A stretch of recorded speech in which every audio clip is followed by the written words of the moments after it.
رحمت الله علیه په دغه کال باندې الله رب العالمین دنیا ته رالیږي. دا به د سیاست د میدان شهسوار وي. د دې خاورې د باطلو خلقو د پاره به دا د حق پیغام وي. د خپل وخت د فراعنو د پاره به دا به موسی وقت وي. زما محترم ورونو، هغه مفتی محمود صاحب رحمت الله علیه چې په سن 1934 کې د پنیالې د ګورنمنت های سکول نه میټریک کوي، نو د میټریک په کلاس باندې یو فرنګي افیسر د سکول په ویزټ راځي، سټوډنټانو نه پوښتنه کوي بچیا ته چې لوی شي او ته چې تعلیم پوره کې ته به څه جوړېږې؟ څوک ورته وایي زه ډاکټر جوړېږم، څوک ورته وایي زه انجینیر جوړېږم، څوک ورته وایي زه ساینسدان جوړېږم. مفتی محمود رحمت الله علیه چې راورسېد، بچیا وایه ته به څه جوړېږې؟ هغه راپاڅېد، وایي زه به د تحریک آزادي هند مجاهد او هیرو جوړېږم او ستا د فرنګي پلیت قدمونه به د خپلې پاکې خاورې نه وباسم. دا یې د بچپن جذبات دي، دا یې د نوجوانۍ خیالات دي. استاد ترېنه خفه شو، د میلمه قدر دې ونه کو. مفتی صاحب رحمت الله علیه ورته دویمه جمله وایي، زما دا جذبات یوازې فرنګي دپاره نه دي. کوم خلق چې فرنګیانو باندې خفه کېږي، زه به د فرنګیانو همنوا خلق هم د دې خپلې خاورې نه وباسم انشاءالله. او هغې نه وروستو حضرت مفتی محمود صاحب رحمت الله علیه دارالعلوم دیوبند ته ځي. یو کال دارالعلوم دیوبند کې سبق وایي او د هغې ځای نه وروستو بیا مدرسه قاسمیه مراد آباد ته راځي، خپل علمي سفر پوره کوي او بیا سن 1942 نه هغه د سیاست د شعبې سره وابستګي کی. هلته د هندوستان حالات لیدلی دي، دلته د حضرت مدني رحمت الله علیه د زړه درد لیدلی دی، دلته د شیخ الهند رحمت الله علیه هغه تکلیفونه اوریدلی دي. لہذا هغه مفتی محمود صاحب رحمت الله علیه په سن 1942 کې راځي او د جمعیت علماء هند په دوره کې د صوبه خیبر پښتونخوا چې په هغه وخت کې دا قبایلي علاقه او سرحد و، د هغې په دوره باندې راځي. په سن 1944 کې د آل انډیا مسلم کانفرنس د هغې د کونسل رکن جوړیږي. په سن 1946 کې بیا د حضرت مدني صاحب رحمت الله علیه سمیت د خپلو اکابرو سره په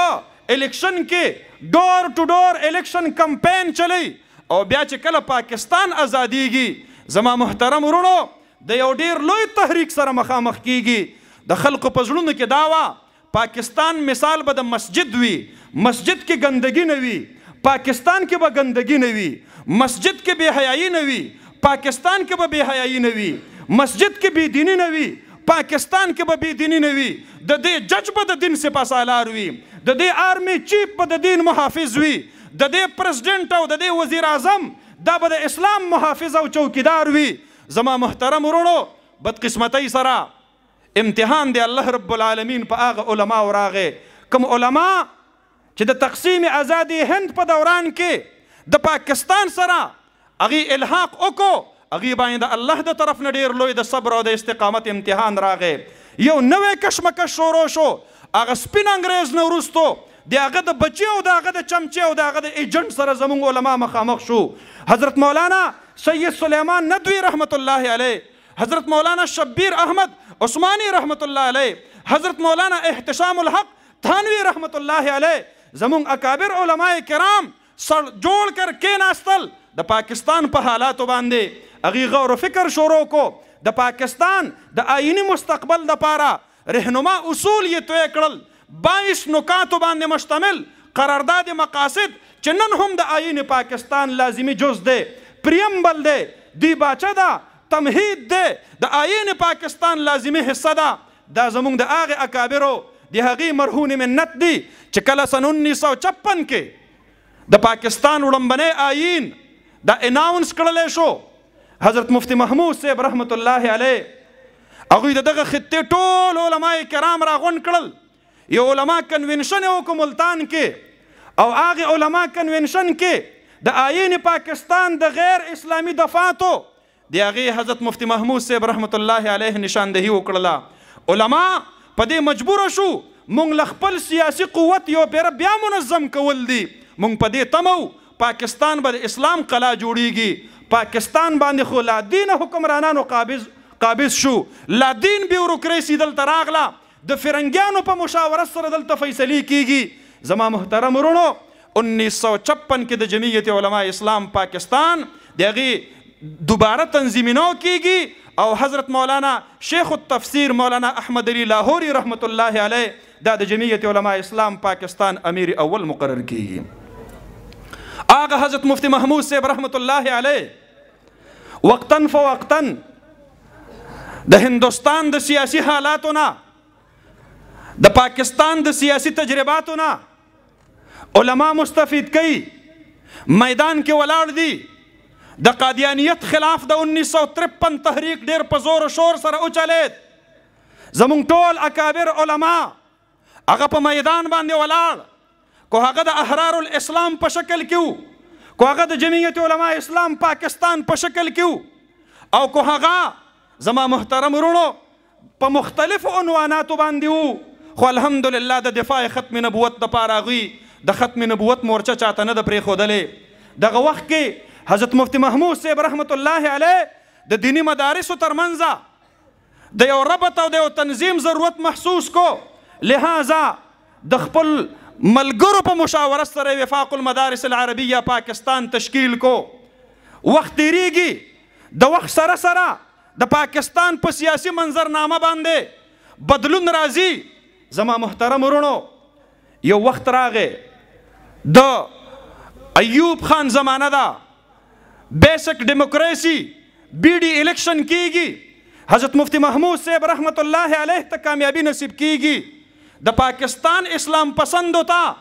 د تازه هوا یو جلک الله رب العالمین نصیب کوي، یو تسلی او یو امید هغې ته ملاویږي. شکر دی د پاکستان په قانون ساز اسمبلی کې زمونږ د علماو یو نماینده د مفتی محمود رحمت الله علیه په شکل کې ناست دی، چې کله ایوب خان د عائلی قوانین په نوم باندې د پاکستان په آئین کې غیر اسلامی دفعات او شقوق شاملی د مغرب نه متاثر کیږي، مغربی تهذیب او کلچر په پاکستان کې مسلط کوي. زما محترم ورونو د نوسی د تقسیم مسله غیر شرعی طور دا په آئین کې شاملی، د طلاق ثلاثه مسله دا شاملی. زما محترم ورونو د تعدد ازواج مسله دا په آئین کې شاملی. هغه وخت کې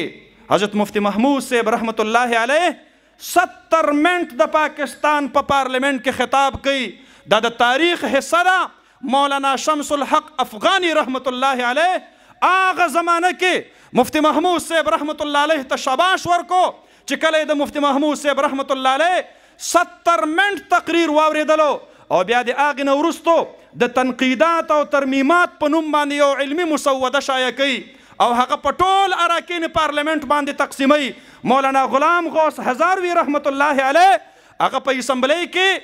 د عائلی قوانین خلاف قرارداد پیش کوي. هغه قرارداد په اتفاق رای سره منظوریږي او د ایوب خان هغه غیر شرعي عائلی قوانین د خپو د لاندې کیږي. اسلام ته الله رب العالمین بری او کامیابی نصیب کوي. نعرہ تکبیر، نعرہ تکبیر. مفتی محمود قائد ابن قائد مولانا فضل الرحمان صاحب، مفتی فضل غفور صاحب، مولانا محمد قاسم صاحب. زما محترم ورونو د ایوبی آمریت خلاف په پاکستان کې د حقیقی جمهوریت او د جمهوری حقوق سره سره د اسلامی نظام د پاره د نظام مصطفی د پاره د مختلف پلیټ فارمز نه حضرت مفتی محمود صاحب رحمت الله علیه د پاکستان د مذهبي طبقې نمائندګي کوي. او بیا چې کله قادیانیان ډیر لوی په بدماشۍ کې د پاکستان په ریاستي معاملاتو کې دخیل کیږي نو تاریخ لیکلی دی سن 1968 کې